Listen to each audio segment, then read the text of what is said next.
Este es un video de Steve Jobs sano, y este es de tan solo unos meses antes de fallecer por una terrible enfermedad. De niño fue dado en adopción, no terminó la universidad, fue despedido de su propia empresa y aún así logró cambiar el mundo de la tecnología para siempre. Con tantas cosas vividas, es lógico pensar que tiene mucho que enseñarnos. Por eso, hace algunos años, fue invitado a dar un famoso discurso en Stanford ante cientos de jóvenes graduados. Ese discurso suma más de 50 millones de reproducciones. El motivo es que ahí transmite las 3 enseñanzas más valiosas de su vida y las tituló como Unir los puntos, Amor y pérdida, y el último y más desgarrador de todos, la muerte. Estas enseñanzas pueden cambiar tu manera de ver la vida, ya que son profundas, pero para poder contarlas y entenderlas, primero necesitamos saber las cosas que impactaron su vida, desde su adopción hasta la lucha contra el cáncer. En febrero de 1955, en San Francisco, California, nace un niño que está destinado a revolucionar el mundo de la tecnología. Hoy muchos lo ven como una inspiración, un ícono a seguir, pero lo que pocos saben es que sus primeros pasos no fueron nada sencillos. Este bebé que ves aquí llega al mundo en un momento familiar complicado. Sus padres son muy jóvenes, aún están en la universidad y no cuentan con los medios necesarios para cuidar de un bebé. Esto los lleva a tomar la difícil decisión de darlo en adopción. Esto con la esperanza de que tenga la vida que ellos no pueden ofrecerle. En la búsqueda de una familia para su hijo, encuentran a Paul y Clara Jobs, una pareja trabajadora que no ha terminado la universidad. Y remarco esto porque precisamente este detalle no convence del todo a la madre biológica de Steve, quien quiere que su hijo sea adoptado por personas que hayan concluido sus estudios, creyendo que así tendrá un futuro exitoso. En ese entonces, graduarse de la universidad se veía como esencial para tener éxito, o al menos eso se pensaba. Por lo mismo, no era común ver personas persiguiendo sus sueños sin un título universitario. Esto ya es más normal en nuestros días, pero en ese entonces era algo casi impensable. Sin embargo, hoy en día, 2024, esto está empezando a cambiar, en parte gracias a este niño que, a pesar de que su vida desde antes de nacer ya ha estado condicionado por esa idea, se convertirá en una persona que cambiará estas ideas. Gracias a que la pareja promete enviarlo a la universidad, el bebé es finalmente adoptado. Ahora, con su nueva familia y bajo el nombre de Steve Paul Jobs, se muda al sur de San Francisco, a un lugar conocido como Silicon Valley. Esta elección es importante debido a que cuando la computadora comienza a dar sus primeros pasos, Silicon Valley se convierte en el epicentro de este cambio. Al estar rodeado de toda esta innovación desde muy pequeño, su curiosidad empieza a florecer. En esta región se concentran una enorme cantidad de empresas tecnológicas y universidades de renombre como Stanford, todas dedicadas a la innovación y a buscar cómo hacer más fácil la vida de las personas, debido a que por ese entonces las cosas con la tecnología eran muy diferentes. En los años 60, las computadoras no se parecían en nada a lo que conocemos hoy. Eran gigantescas y tan costosas que solo las grandes empresas, universidades y agencias gubernamentales podían permitírselas. Estas máquinas ocupaban habitaciones enteras y ni siquiera tenían pantalla. Funcionaban con tarjetas perforadas y necesitaban todo un equipo de especialistas para poder operarlas. Es decir, tener una computadora en casa era algo impensable. Era como hablar de ciencia ficción. Pero aquí es donde se pone interesante. Cerca de la casa de Jobs, esa que estás viendo en pantalla, hay un chico que ya está intentando crear una computadora personal más pequeña y que se pueda llevar a los hogares. Recuerda esto porque es muy importante. A los 12 años, Steve Jobs ya tiene una curiosidad insaciable por la tecnología. Se las arregla solo, jugando con componentes electrónicos y sumergiéndose en un mundo que lo atrapa por completo. Y aquí es donde sucede una de esas historias que cambian todo. Un día se da cuenta de que necesita algunos componentes para construir un contador de frecuencia casera. Entonces agarra el teléfono, la guía y llama a Bill Hewlett, el cofundador de una de las empresas tecnológicas más grandes de ese tiempo. Así como lo escuchas, un niño contactando a una de las mentes más importantes de la época como si nada. Al crecer, Steve cuenta en una entrevista que esa llamada duró 20 minutos. Hewlett, sorprendido por la determinación y la seguridad con la que Steve le hablaba, le da los componentes que necesitaba y además le ofrece un puesto en su empresa, mayormente conocida como HP.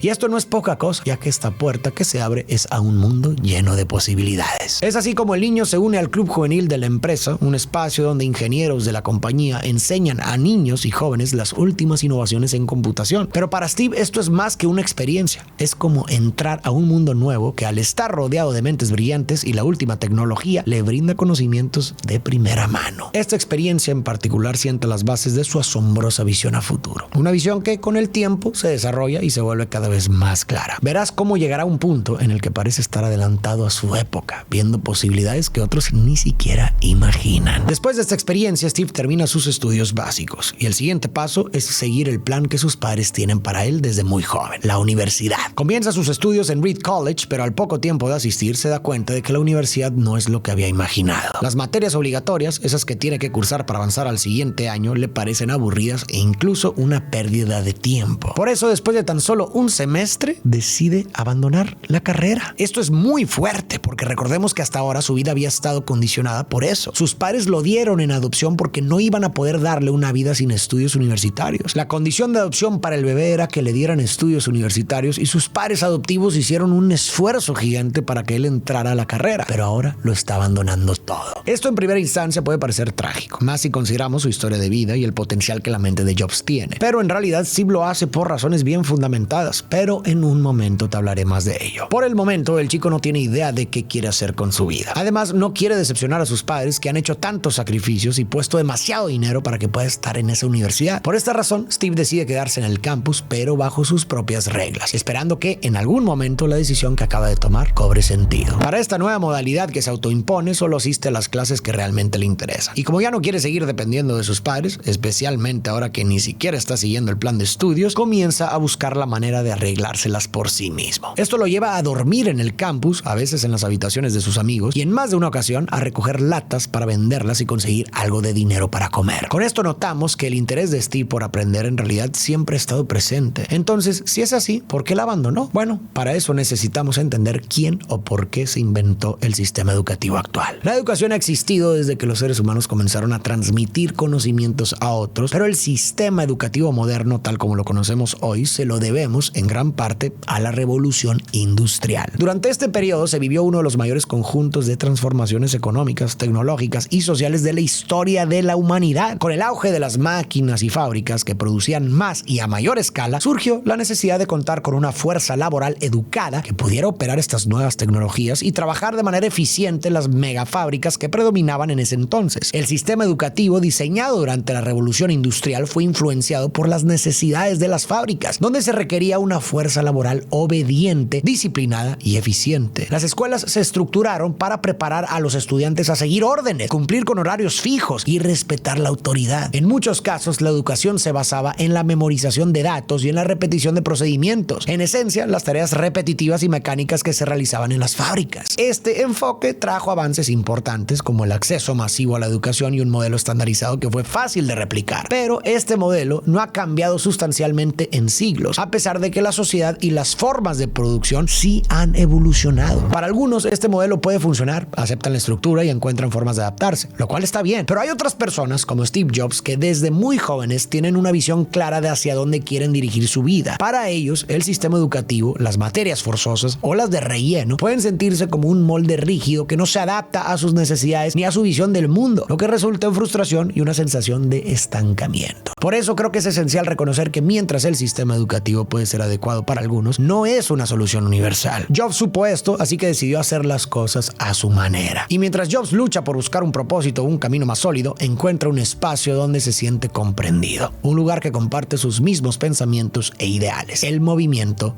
hippie. Si no estás familiarizado con este movimiento, déjame contarte un poco en qué consiste. La cultura hippie nace en Estados Unidos en los años 60, especialmente en ciudades como San Francisco, Nueva York y Los Ángeles. Surge como una respuesta o protesta pacífica ante varios temas de gran impacto en ese momento, como la guerra de Vietnam, el creciente materialismo, la preocupación por el medio ambiente y las estrictas normas sociales. Todo esto genera un descontento entre los jóvenes que buscan alternativas a la vida convencional y un cambio profundo en la sociedad. Steve, como muchos otros, encuentra en este movimiento una forma de explorar, expandir y cuestionar su manera de ver el mundo que lo rodea. Un mundo donde el título académico tenía un peso enorme. Para él, el movimiento hippie representa una manera de desafiar esas expectativas y buscar un camino más auténtico. Pero esta comunidad va más allá y Steve termina adoptando alguna de las prácticas de los hippies. Recurre a las sustancias psicodélicas para expandir su mente y explora el frugivorismo, alimentándose casi exclusivamente de frutas, nueces y semillas. Durante este periodo pasa por fases de vegetarianismo y veganismo, y su fruta favorita, curiosamente, es la manzana, una elección que, como veremos más adelante, inspirará el nombre de su compañía. Mientras tanto, sigue asistiendo a la universidad, aunque solo tomando los cursos que le interesan. Es aquí donde, gracias a un curso, descubre la caligrafía. Aprende sobre las diferentes tipografías fotografías, las variaciones de espacio y cómo combinar letras para crear algo visualmente único. Aunque en ese momento parece un interés casual y que no será de mucho provecho en un futuro, esta clase será clave en el éxito de su empresa más adelante, influyendo en el diseño y la estética de sus productos. Lo que en ese momento parece solo un interés personal se convierte en algo fundamental para un futuro proyecto que lo llevará a cambiar el mundo. Después de un tiempo sin rumbo en la universidad y como el aire no se come, el chico abandona por completo la escuela, decidido a buscar trabajo. Esto lo lleva a una innovadora empresa pionera en videojuegos llamada Atari, misma que años más tarde lanzará juegos como Asteroids y Centipede. Sin embargo, debido a las quejas sobre la apariencia y olor de Steve, nuestro joven Jobs termina dejando el empleo. Aunque la experiencia aquí, así como todo lo que ha sucedido hasta ahora, se vuelve en un impulso para crear su propio proyecto. Espero que recuerdes al vecino que te mencioné antes, porque es en este momento cuando cobra protagonismo en su vida. Este chico de apellido Wozniak es un poco mayor que él y lleva tiempo trabajando en algo que en ese momento parecía casi imposible: una computadora personal, una máquina lo suficientemente pequeña como para caber en un hogar. Aunque en realidad para el planeta entero la idea de una computadora personal es impensable, ya que como vimos anteriormente, las computadoras eran cosas gigantes y muy sofisticadas. Un dispositivo relativamente pequeño era algo que solo se había visto en tecnología demasiado avanzada como la Altair 8800. Esta máquina aspiraba a ser una computadora personal, pero funcionaba sin teclado ni monitor. En su lugar utilizaba interruptores y luces para la entrada y salida de datos, lo que la hacía limitada y poco práctica para la mayoría de las personas. Por esta razón, la idea de un dispositivo así puede ser impensable, pero también revolucionaria. La mente de Steve era algo adelantada a la época, por lo que donde unos ven imposibilidad, Steve ve el futuro. Además, la idea de crear algo accesible para todos llama la atención de Steve. En su visión a futuro, este proyecto tiene el potencial de cambiar sus vidas y también el mundo de la tecnología. Pero Wozniak no solo lo imagina, ya tiene un prototipo de esta máquina que desafía cualquier concepto existente en tecnología. Esto deja a Steve totalmente sorprendido, porque es la primera persona que conoce que parece saber más que él en este mundo. Por todo lo que hemos hablado hasta ahora, Steve y Wozniak deciden unir fuerzas y comienzan a trabajar juntos en el garaje de los Jobs, donde empieza a gestarse algo gigante. Wozniak aporta todo su conocimiento técnico y su pasión por la ingeniería, mientras que Jobs trae consigo una visión que va más allá de lo técnico, algo que puede conectar con la gente. Para desarrollar el proyecto necesitan dinero, así que ambos deciden vender algunas de sus pertenencias más preciadas, todo con el objetivo de impulsar algo que, según Jobs, los convertirá en millonarios. Con ese capital inicial, desarrollan la Apple I.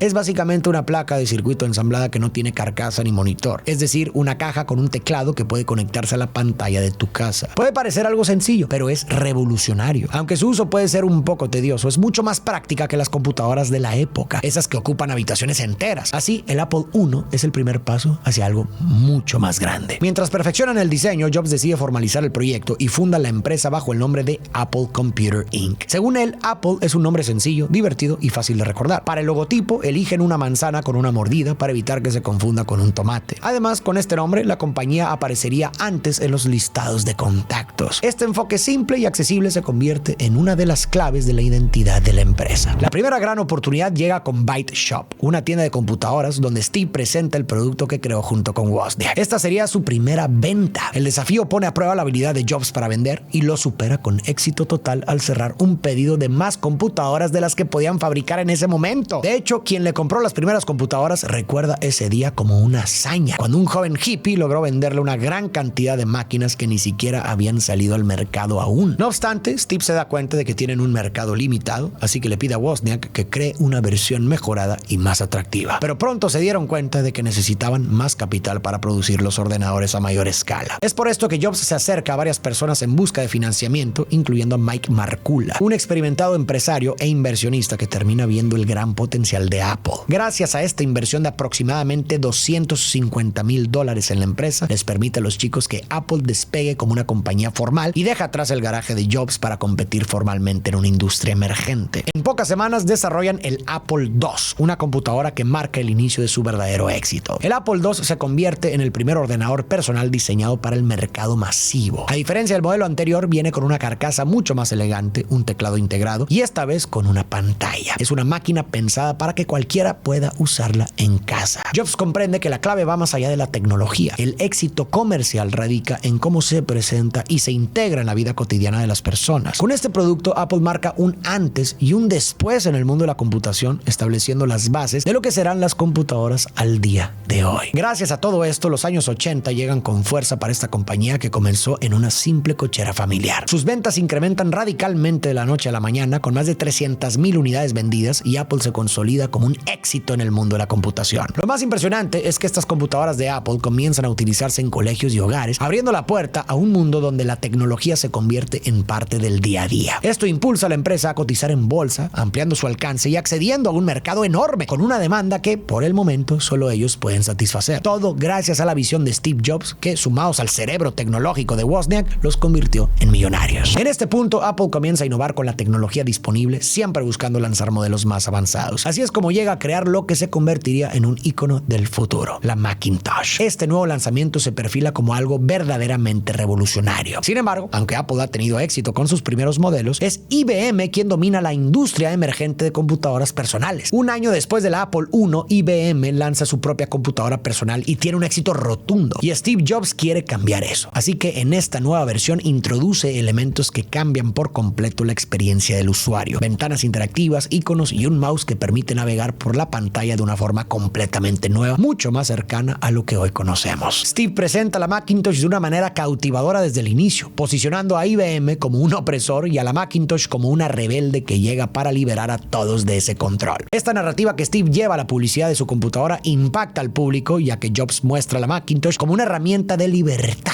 Esa combinación de innovación y marketing convierte a Macintosh en un ícono, redefiniendo por completo la relación de las personas con la tecnología. Sin embargo, para Jobs esto no es suficiente. Tiene en mente una visión mucho más ambiciosa, una forma de llevar a Apple al siguiente escalón y robarse la corona de la industria tecnológica. Ahora quiero que recuerdes el discurso de Stanford de Steve Jobs que vimos al inicio. Con todo lo que hemos visto sobre la vida de Steve, podemos entender el primer aprendizaje que menciona en su discurso: unir los puntos. Decidió dejar la universidad sin tener un plan claro, confiando en que eventualmente las cosas saldrían bien. Después de abandonar la escuela, comenzó a buscar intereses personales y terminó tomando un curso de caligrafía, todo esto confiando en que las cosas saldrían bien. Y vaya que lo hicieron. Steve explica que conectar los puntos significa que muchas veces no puedes entender el valor de las decisiones que tomas en el presente hasta que miras hacia atrás. Si nunca hubiera dejado la universidad, nunca habría tomado ese curso de caligrafía y por lo tanto las computadoras no tendrían las fuentes tipográficas que hoy conocemos, o al menos hubieran tardado mucho más. En el momento no siempre podemos ver cómo una decisión afectará nuestro futuro. Lo único que podemos hacer es confiar en que las decisiones que tomamos, basadas en nuestros intereses y lo que creemos que es mejor para nosotros, terminarán llevándonos a algún lugar significativo. Con trabajo y algo de suerte, lo que en un momento parece irrelevante o sin sentido puede convertirse en algo clave. Es entonces cuando Steve conoce a John Sculley, CEO de Pepsi. Steve busca a alguien que domine la gestión y el marketing, alguien capaz de impulsar a Apple hacia nuevas alturas. En esa época, el marketing agresivo entre compañías era una estrategia muy popular. Un ejemplo claro es el famoso anuncio donde a un grupo de personas les dan a probar Pepsi y Coca-Cola, las dos marcas de bebidas más competitivas del mercado, sin mencionarles cuál es cuál, y eligen como favorita a Pepsi. Ese tipo de publicidad directa y atrevida marcaba una diferencia clave en la competencia entre grandes marcas. Steve sabía que necesitaba a alguien con esa misma audacia y visión para llevar a Apple al siguiente nivel. Entonces, para convencer a Sculley, Steve utiliza una frase que se volvería legendaria: ¿quieres vender agua azucarada por el resto de tu vida o quieres venir conmigo y cambiar el mundo? Con esa simple pero poderosa pregunta,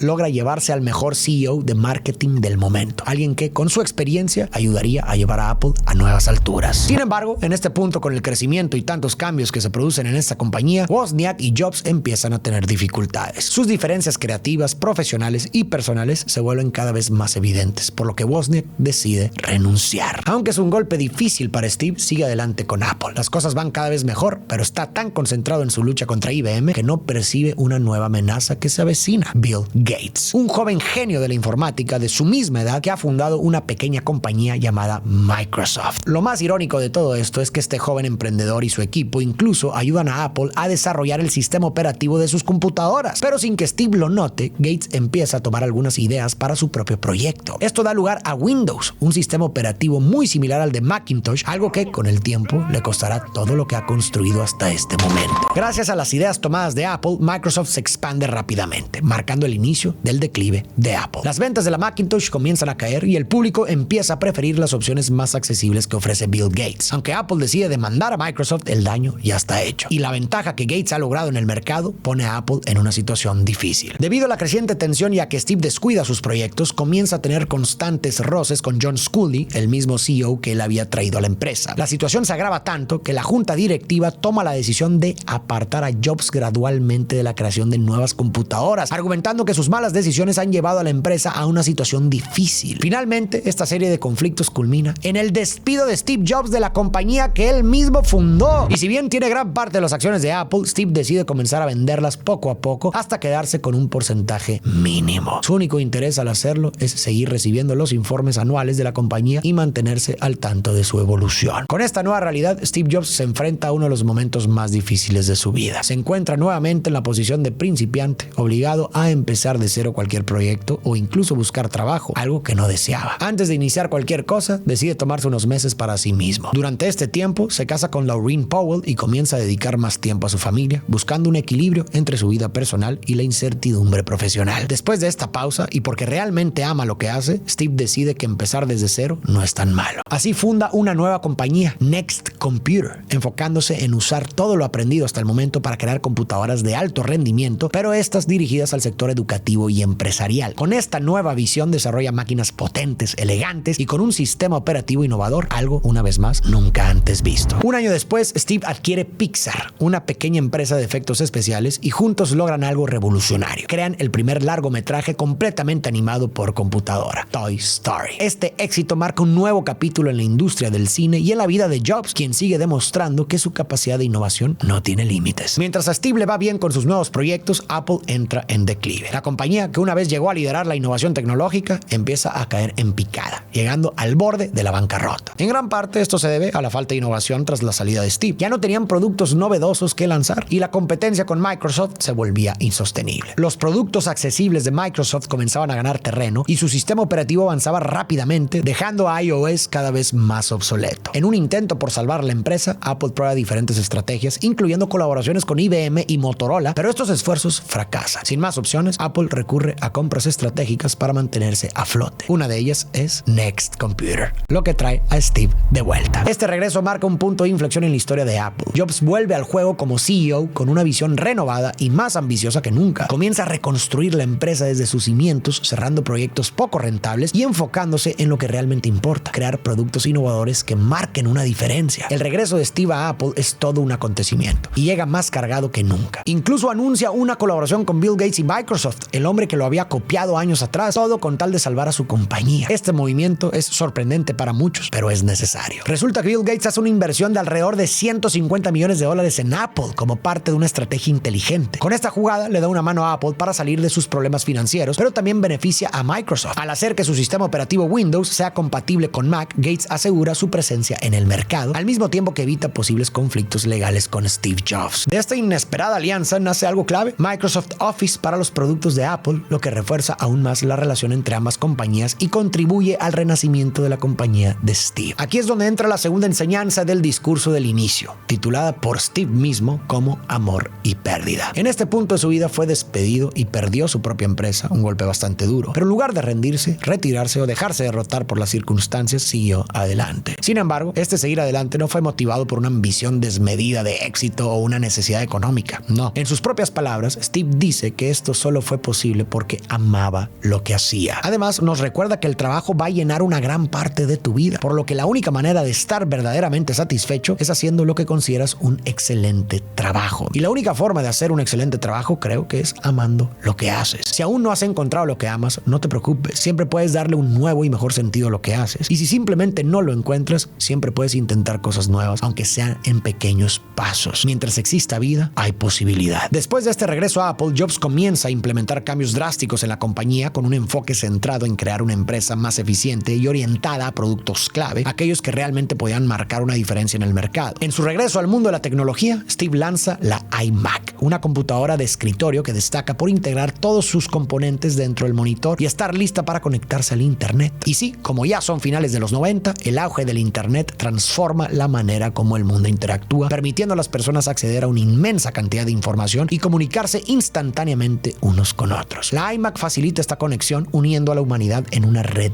global. Gracias a esto, Apple una vez más se convierte en un éxito de ventas, marcando el inicio de una serie de innovaciones que cambian el rumbo de la historia. Tras su regreso, Apple lanza producto tras producto y cada uno es un éxito rotundo, permitiendo a la compañía dominar gran parte de la industria tecnológica. Entre estos productos nace el iPod, que revoluciona por completo la forma de escuchar música. En una época donde los CDs y reproductores MP3 de baja capacidad eran lo habitual, el iPod destaca por ser un dispositivo compacto, fácil de usar y con la capacidad de almacenar hasta 1000 canciones. Además, se integra perfectamente con iTunes, una tienda de música digital que facilita la compra y organización de canciones. Steve no solo cambió la tecnología, sino también la manera en que el mundo escuchaba y consumía música, transformando por completo la industria musical. Para que te des una idea, en solo un año Apple vende 50 millones de canciones en iTunes. No obstante, después de una buena racha, en junio de 2004, Jobs hace un anuncio desgarrador. Los médicos le han diagnosticado una enfermedad incurable, cáncer de páncreas. Aún así, Steve continúa haciendo lo que ama cada día, con la misma intensidad y dedicación como si fuera el último día de su vida. Después de un tiempo de estudios y tratamientos, finalmente operan a Steve Jobs y sorprendentemente mejora, o al menos eso es lo que cree en ese momento. Un año después, el destino parece darle una oportunidad única. La Universidad de Stanford lo invita a dar un discurso a los jóvenes que se graduaban ese año, lo que sería lo más cercano a una graduación para él. Ese día, ante una multitud, Steve ofrece un discurso de 3 puntos importantes y que ha aprendido sobre la vida y su ascenso al éxito. Hasta ahora solo hemos visto 2 de estos 3 puntos, conectar los puntos y amor y pérdida, pero nos hace falta el tercero, el de la muerte. Jobs lo da en esta plática para Stanford, pero yo te lo contaré más adelante, cuando el momento sea indicado. Para julio de ese año, Steve regala al mundo su último suspiro de innovación, el iPhone, un dispositivo que llega a vender aproximadamente 75 millones de unidades en sus primeros años. Este celular revoluciona el mercado al integrar por primera vez una pantalla táctil, un reproductor de música, un navegador web y un teléfono en un solo dispositivo. Su diseño elegante y minimalista lo convierte en un símbolo de estatus, ofreciendo una experiencia más intuitiva, con gestos simples como deslizar, tocar y hacer zoom. Además, está equipado con iOS, un sistema operativo cerrado y un avance significativo en la calidad de las cámaras. Por esto y más, este invento y la manera en la que se presenta se convierte en un antes y un después en el mundo, ya que sienta las bases para los millones de teléfonos que se producirían en un futuro, todos basándose en el iPhone. Pero desgraciadamente, para este punto de la vida de Steve, el cáncer regresa a su cuerpo. Cada vez lo podemos ver más delgado y demacrado. Habla con un tono de voz más bajo y apagado, pero nunca pierde el humor y la bondad que tanto lo caracteriza. En sus últimas entrevistas vemos que su piel está deteriorada y su cara ojerosa. Esto a pesar de que tiene menos de 60 años. También deja de aparecer en medios con la misma frecuencia en la que lo hacía. Y ahora sí, es momento de hablar de esa tercera lección que Steve le dejó al mundo el día de la plática, la muerte. Durante la plática en Stanford, Steve abre este último punto con la siguiente anécdota. Cuando tenía 17, escribí una frase que decía lo siguiente: si vives cada día de tu vida como si fuera el último, algún día tendrás razón. Y desgraciadamente para Steve, un 5 de octubre del 2011 tuvo la razón. La noticia de su muerte provoca una avalancha de tributos de líderes empresariales, colegas y usuarios, reconociendo su legado como uno de los visionarios más influyentes de la historia moderna. Pero antes de irse, nos dejó esta tercera enseñanza. En su último punto del discurso, Jobs cuenta que desde hace 33 años, todos los días se miraba al espejo preguntando: si hoy fuera el último día de mi vida, ¿querría hacer lo que estoy a punto de hacer hoy? Y cada vez que la respuesta había sido no durante muchos días seguidos, Jobs sabía que necesitaba cambiar algo. También compartió cómo el diagnóstico de cáncer y la realización de que algún día morirá se convirtió en una de las herramientas más poderosas para tomar decisiones importantes. La idea de que la muerte está siempre presente hizo que las expectativas externas, el orgullo y el miedo al fracaso o al ridículo perdieran su importancia. Reconoció que nadie quiere morir, incluso aquellos que creen en el cielo no desean morir para llegar allí. Sin embargo, la muerte es el destino que todos compartimos. Y según Jobs, esto es como debe ser, ya que la muerte es probablemente el mejor invento de la vida. Y si te preguntas qué pasó con Apple, hoy es una de las empresas más prestigiosas y costosas del mundo, con un valor que se mide en miles de millones de dólares. Con un nuevo CEO al mando, Tim Cook, y la visión creativa de Jobs aún muy presente, Apple sigue creciendo y lanzando productos innovadores como el Apple Watch, entre otros. La influencia de Steve sigue viva en cada producto y en la cultura de la compañía, demostrando que su legado continúa moldeando el futuro de la tecnología y del mundo entero. Para ti que llegaste hasta el final, muchísimas gracias por ver el video completo. momento. Quiero agradecerte también por todo tu apoyo y recordarte que si no te has suscrito a mi canal, lo hagas en este momento. La verdad me apoyarías bastante y así también te aseguras de no perderte ninguno de mis videos.